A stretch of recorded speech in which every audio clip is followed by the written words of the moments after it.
It's important to prepare for changing weather. The focus tends to be on extreme weather, but researchers found that prolonged exposure to moderately cold temperatures kills more people than extreme heat or freezing spells. Looking at data collected in 384 locations, researchers have identified that the majority of these deaths actually happen on moderately hot and cold days, with moderately cold temperatures causing the most of all. So, how can we protect ourselves and others from the cold? Think about how cold weather may affect your friends and family, particularly if they're older, very young, or have pre-existing health conditions.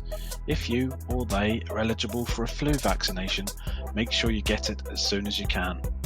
When indoors, have plenty of warm food and drinks. Try to maintain indoor temperatures to at least 18 degrees C, particularly if you have to sit still for long periods, have a long-term illness, or are 65 or over.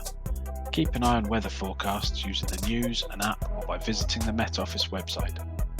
The Red Cross advises that we have an emergency kit with a range of essentials in it. Coming up, we've got some example contents for emergency kits. If you're finding this video useful, give it a like and don't forget to subscribe so that you know when new videos are released. A home emergency kit should contain a list of emergency contact numbers. This should be a paper copy in case your mobile phone loses power. Any essential medication and a first aid kit. 3-day supply of bottled water and ready-to-eat food that won't go off. Copies of important documents such as insurance policies and birth certificates. Keep these in a waterproof bag. Battery-operated radio and spare batteries or a wind-up radio. A battery-operated torch and spare batteries or a wind-up torch. Pencil, paper, penknife and whistle. Spare keys to your home and car. Spare glasses or contact lenses, and baby and pet supplies if needed. Your emergency car kit should contain an ice scraper and de-icer, snow shovel, a map in case you need to find your way around diversions, a blanket and warm clothes, a first aid kit, a battery-operated torch and spare batteries or a wind-up torch, a battery-operated radio and spare batteries or a wind-up radio, and jump leads. Many of us need to carry on driving in the cold winter weather, and ROSPA points out that you can adapt the way you drive to stay safe. Bear in mind that a single journey may take us into very different weather, road and traffic conditions, so we need to be prepared for each one.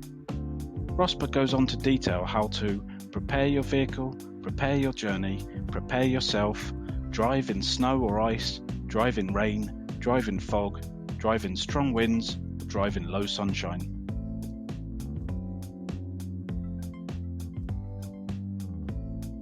So, how else can we stay safe at home in the cold weather?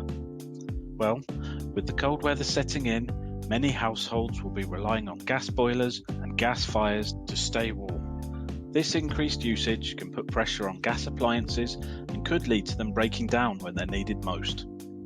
It's vital that everyone has their gas appliances regularly serviced and safety checked every year to prepare them for the cold winter months. This will help reduce any risk of carbon monoxide poisoning. A simple battery-operated detector is also recommended.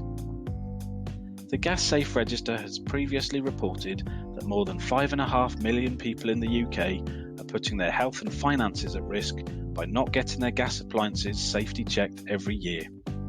This has led to the equivalent of 186 gas emergency call-outs every day to homes in the UK. If you're one of these people, find a Gas Safe registered engineer to test your appliances now. If you have a solid fuel burning system for heating your home, including wood burners or an open coal fire, don't forget to have your chimney swept at least once each year. You can find an approved sweep on the HETAS website. So, keep safe this winter and don't forget to keep an eye out for those friends, family and neighbours who may need little help when the weather turns cold. For more health and safety news and guidance, visit healthsafetynews.co.uk. Stay inspired, stay safe.